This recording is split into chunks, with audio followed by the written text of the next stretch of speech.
tey mercredi on parle de jeunesse, éducation et société donc dañuy dugg rek ci benn domaine bi nga xamante ni moom mooy le social ñuy dalal nag tey benn invité tudd Assane Touré nekk rek koo xamante ni day yëngu bu baax ci wàllu boobu donc bi pa dama lay bàyyi nga dalal suñu invité tey. ñu daal di tàmbali waxtaan. waaw comme ni nga ko waxee tey ñu ngi dalal Assane Touré nekk ci team Ninche. nekk groupe boo xamante ne day yëngu ci wàllum social maanaam lépp loo xamante ne day laal wàllum jàppale nit yi defaraat ay école ak lépp loo xamante ne si loolu lay doon nag ñu koy dalal Assane Touré suñu plateau tey.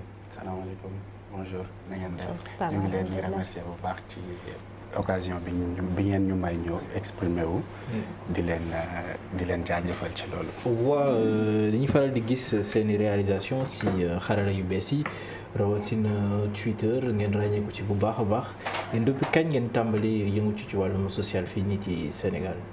En fait on a commencé juste après la Covid parce que xale yi toog nañu un certain temps jànge wu ñu demuñ ci école yi donc on avait remarqué que peut-être écoles yi ils étaient un peu sales et tout on s'est décidé que est-ce que duñ dem nettoyer ko vite fait pour xale yi permettre leen ñu dellu si waat dans de bonnes conditions. En nettoyant, on a vu que le problème était beaucoup plus profond et que c'était pas un problème de saleté, de nettoyage, mais un problème plus global. Structure bi ci boppam, il y avait des soucis et c'est de là qu'on s'est lancé en 2021.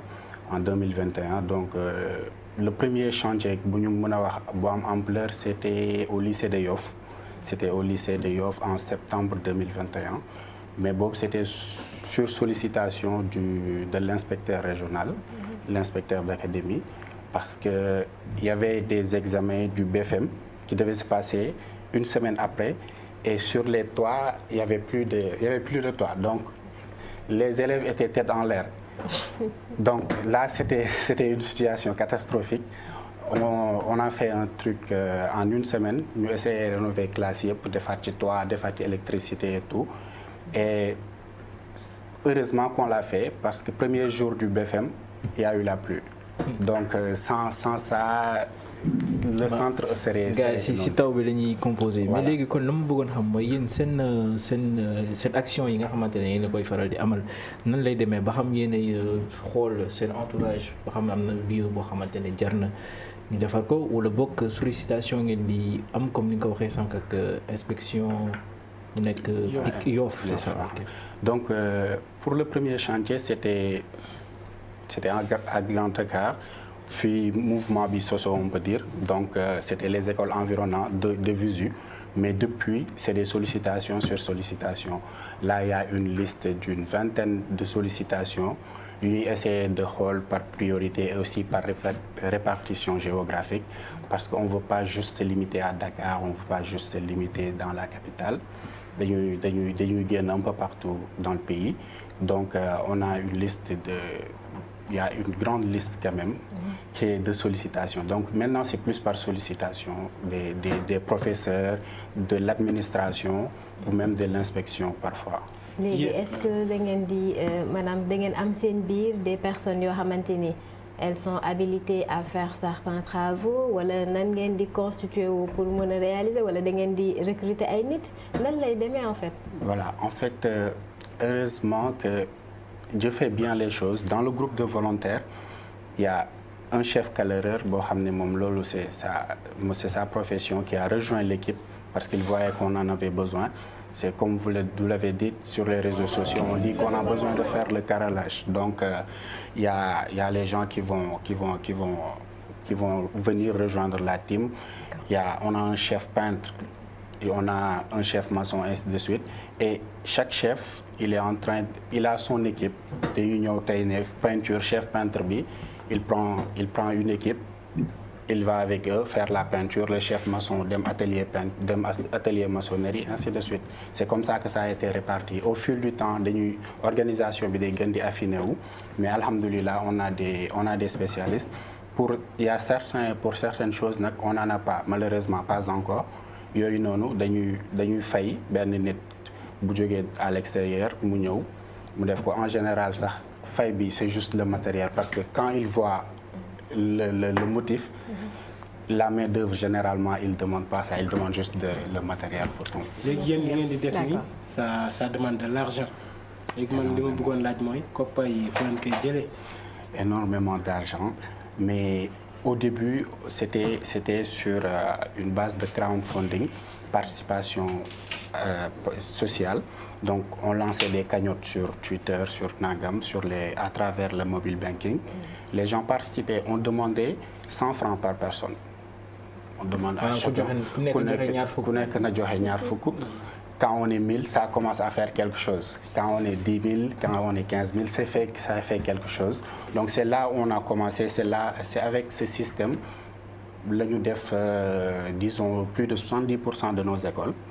Maintenant bi ñu demee ba avancé, les entreprises ont vu l'initiative et à travers seeni projet RSE, ils sont venus nous accompagner. On en a eu, je vais pas les citer, mais on a 2-3 partenaires présentement yoo xam ne on a signé des accords avec eux ñooy financer yenn travaux yi dañ leen di présenter les budgets et tout après ñoom ñu financer ko ñun ñu exécuter ko mais on laisse pas de côté suñu modèle initial mooy la participation associative, fexe ba ku nekk jëf ci bu fekkee mënoo sa présence par ta présence ñëw mën nga de par ta poche soutenir l'action et puis jàpp ci fexe ba nos petits frères et nos petites sœurs nekk dans de très bonnes conditions. État bi mu leen di soutenir. Pas encore. mais dem ngeen sollicité ko. Ah, tu sais, l'État, il connaît tout, hein. mais tey jii gis nañ ne seen activité yi ni nga koy diversifier parce que si école ngeen commencé ci wàllum éducation tey jii gis nañ ngeen di defar ay teen ak li ni mel lan moo waral ngeen changer bon pas changer mais diversifier li nga xamante ne mooy seen activité yi ngeen doon def jëlee ko ci école dem ci teen yi tey yéen a ngi ci jumaa yi ak li ni mel. En fait ci processus bi plus ngay gën a gas plus ngay gën a gis qu'il y a le besoin. Par exemple dañuy dem ci benn école Sinthiou Daga par exemple à quelques kilomètres de la Gambie il y a ni eau il y a ni rien c'est bien beau nga ñëw defaraat école bi et tout mais tu vois que il y a aussi un souci d'eau. Donc ci école bi lañ commencé teen yooyu yenn école yu bari fexe ba créer fa forage fexe ba école bi autonome en eau fexe tout le temps parce que rénover ay toilettes aussi te amul ndox amul trop d'impact donc fexe ba ñu autonome en ndox et puis loolu tax village yu bëri sillonné nañ leen donc boo gisee loolu dem ci village bi gis ni que école bi ak village bi amuñu ndox boo defaree école bi ba pare di nga xalaat dellu siwaat ne village bi nañ leen may benn teen comme ça parce que c'est très difficile de se lever le matin de parcourir des dizaines de kilomètres pour chercher de l'eau parce que pour benn problème boo xam ne 800 000 1 million mën na ko résoudre bu ñu ñëwee on réfléchit sur ça par step la rek da ngay ñëw gis ni que voilà il faut qu'on relance. il faut te si loolu sax laa bëggoon def benn relance mooy ni loolu noonu le fait que ngeen commencé ci école tey jii ngeen di def diverses activités yu leen di laaj énormément de fonds loolu est-ce que du wane ni actuellement dëkk bi fépp fenn doxul. Exactement ça montre qu'il y a un réel problème. Il y a un réel problème et que ce que les gens ont tendance à oublier wala pas les gens mais nous qui sommes de Dakar mooy dañuy foog ne que Sénégal Dakar rek la on voit que on se dit que tijji sa robinet tijji sa robinet am ndox maanaam norme la alors que am na yenn lieux yoo xam ne luxe la fa donc on voit que on sort un peu de Dakar même à Dakar il y a les problèmes mais tu sors un peu de Dakar tu vois que c'est vraiment très difficile. C'est vraiment très difficile pour les gens, pour ses besoins primaires, je vais dire, pour l'éducation, pour la santé, pour avoir accès à l'eau potable, ainsi de suite. Pour les besoins primaires, il y a un gap énorme à résorber. léegi nan ngeen di def en tant que volontaire vraiment pour mën a vivre seen vie normalement seeni activités personnelles seeni déplacements dans les zones les travaux et tout nan ngeen di gérer loolu. xam nga maanaam quand on est un engagé communautaire quand on est un volontaire ça demande énormément de sacrifices. En général lors des voyages on le fait les week-ends on part vendredi on essaie de revenir dimanche tard dans la nuit ou lundi fajar ñibbi sa kër si meeku daw dem liggéey wala jàngi affaire yooyu noonu parce que boo ko deful it di nga def leneen nous on aimerait bien le week-end partir à Saly voilà mais tu te dis que am na leneen loo xam ne moo lay gën a satisfaire parce que volonté la am na loo xam ne moo la ëppal plaisir que toog sa kër profiter de la famille et tout day demander ay sacrifices énormes day demander mais bon tu le fais avec plaisir parce que loo xam ne yow yaa ko décider la yow yaa ko bëgg a def donc c'est toujours un plaisir de partir dans des zones et puis de découvrir d'autres cultures, d'autres habitations, de se former psychologiquement et de savoir que waaw boo ñibbisee da ngay sant yàlla nga ne je vais pas me plaindre je me plains pas ma yeewu naa maa ngi sant yàlla je suis en bonne santé. mais si côté culture bu plaisir boobu ngeen ci am ak découverte boobu noonu est-ce que amul yeneen avantage aussi parce que gis nañu léegi ku jug lancé wu ci social est-ce que amul aussi leneen loo xamante ne la communauté arrangé na ñi nga xamante ne ñi ngi siy yëngu fu mu ne nii. benn ñaari avantage la mën a am quand on est un engagé mooy tu apprends tey par exemple y a moi je vais prendre l'exemple des filles il y a des filles du groupe yoo xam ne ñoom ñoo peinturaat seen kër dafay am chantier peinture ñoom ils ont l'expérience de faire la peinture donc juste le chef peintre il vient il leur jette sur le mélange et il s'en va ñoom personnellement ñoo jël peinturaat seen kër donc am nañu apport ci seen famille donc jàng nañu lu bees am nañu benn connaissance et tout mais au-delà de ça mënul am beneen à part loolu ak satisfaction personnelle bi ngay am mënul am beneen parce que tu vas pas perdre mais il y a ton temps qui est tu n'as plus de temps de t'amuser amatoo énergie tu reviens crevé parce que tu es dans un village à 400 km il y a pas d'eau il y a pas d'électricité tu as les poches vides voilà quoi qu'on puisse dire tu as les poches vides donc satisfaction personnelle boobu moo ci am. mënul am intérêt pécuniaire boo ko ci amee rek. mais retour finalité bi lan la l'amour pour la patrie wala. ngeen fi cherche. La finalité c'est ça il y a le patriotisme et puis quoi qu'on puisse dire le pays nous a tout donné on est né ici la majeure partie d'entre nous sont nés dans un hôpital public on fait l'école publique ils sont allés à l'université publique ont reçu des bourses donc à un moment tu dois être reconnaissant par rapport à ce pays-là ak lim la jox nga ne dinaa ko ci delloo 1/100 wala 1/1000 depuis que je suis né depuis 25 ans depuis 30 ans c'est la patrie qui fait pour moi moom ma yar moom ma dalal moom ma def lépp donc dinaa ko delloo. léegi yéen puisque nekk ngeen benn team commencé nekk ab kuréel goo xamante ni gu mag la nekk ay jeunes aussi pourquoi pas mënul leen woon dem ca pencum ndaw réew ma créer seen liste dem assemblée nationale de ce fait problème yi yëpp ngeen di ngeen joytu ko foofu mu nga xamante ni mbir mi dina gën a yaatu te autorité bi dinañ si mën a indi saafara. C'est une idée et puis c'est très normal de se politiser c'est très normal en tant que jeune de se politiser mais fi mu toll nii à l'instant T li ñu gis doy ñu dans la mesure où à l'Assemblée on a des majorités mécaniques ainsi de suite donc tey nga dem fa sans majorité aussi ça sera très très compliqué. mais du leen tere ngeen dem fa démarqué wu. di jooy et puis on a remarqué aussi que avec l'État mais il y a des procédures extraordinaires tey par exemple pourquoi école yu bëri rénové wuñ leen boo demee ci directeurs yi ils se plaignent que ils écrivent mais paperasse circuit bi muy aw yëpp pour après réponse ñëw ça sera dans quelques années et la situation sera pire que li ñu fa bàyyi woon donc quand tu vois yooyu noonu yëpp gis lenteur administrative yi gis la politique politicienne gis tellement de choses tu te dis que nañ ci nekk ba ci kanam parce que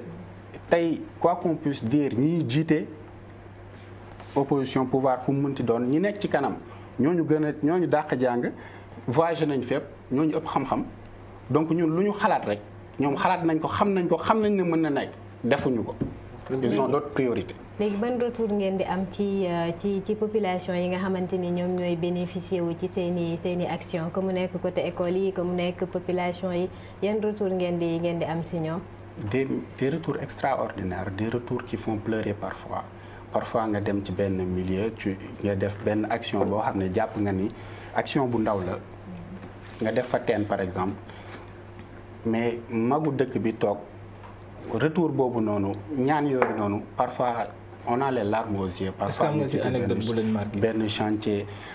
Je vais prendre peut-être Kër Madi Dramé benn daara bu ñu demoon foofu on l'a rénové ci week-end bi parce que xale yi sax bu daan taw dañ daan obligé wut suufu garab wala dara on l'a rénové bi ñu paree sëriñ bi fa nekk daf ñu ne man mënuma leen fay li ngeen def man yàgg naa ko bëgg mënuma leen fay amuma dara lu ma leen jox mais juste ñaanal leen rek laa mën. C'est des mots très simples wax bu gàtt mais voilà tu sais que am na épine boo dindi pas ci tànku sax le marabout mais ci xale yi donc ça a été très fort man personnellement cet épisode ça m'a beaucoup marqué je me suis dit on sert à quelque chose. léegi ñu ngi ci jamono nawet ñu gis ni nawet bu amee daanaka Ndakaaru day nekk ci ay mbënd yu métti te du Ndakaaru kese léegi yan action ngeen prévoir pour jéem a xeex nawet bi. waaw nawetu daaw par exemple on avait reçu par un de nos partenaires ay lot de matelas ak yooyu noonu parce que on a commencé je pense à Kër Massar il y avait certaines zones yoo xam ne c'était inondé les gens étaient déplacés amuñu woon fu ñu tëdd et tout ñu ne nañ collecter vite fait ay matelas ay affaires yooyu et des denrées ñu jéem leen alléger tuuti. C'est le peu qu'on puisse faire ou c'est le maximum qu'on puisse faire par rapport à ça, par rapport à la situation. C'est ces genres d'actions-là. Parfois, de manière ponctuelle, ay Korité, ay Tabaski aussi, on essaie avec nos partenaires de faire ay packs de denrées alimentaires, jëm ko distribuer ci famille yi nga xam ne seen doole demeewul noonu ñu jéem leen fexe aussi ñu bokk ci fête bi. canalisation aussi doo leen xool. bu ñu amee doole. parce que dañuy gis yenn quartier yenn jeunes dañuy jug sax. ibbi canal yi jéem a xool ndax am fattul. bu ko defee ndox mi ñëw mën a jàll et tout. voilà mais de manière loolu on le fait en amont avec des programmes de set setal et de tout. donc en amont bien avant nawet bi. on essaie de fexe ba koñ bi du am point wu salte sax. point boo xam ne dañ fay tuur mbalit. on essaie toujours de faire ça. voilà donc waxtu bi ñu joxoon moom moo ñuy def Assane. xam naa ni vraiment le social moom c'est un domaine boo xam ne dafa large trop donc li ci nekk yëpp ak li ngeen jot a réaliser yëpp malgré que am na yu ñu ci jàllale sànq mënuñ ko wax yëpp mais dañ lay bàyyi rek nga tàggatoo di jox la dig daje beneen jour invité waat la ñu gën a yaatal. incha allah dañ leen di remercier yéen ñëpp et puis di profiter de l'occasion pour demander à tout un chacun fi mu nekk mu essayer de manière locale. À s'organiser et à impacter sur sa communauté. Si chacun fait ça de son côté, il y aura un grand progrès. On n'attendra rien de personne. Lu ñëw rek bonus lay doon. Merci à vous. Merci beaucoup. Dipa, merci Assane si sa teewaay aussi di wax ni ce sont des jeunes yoo xamante ni seen dëkk rek moo leen tax a jóg donc c'est bien ñu jàppale leen ku leen mën jàppale leen.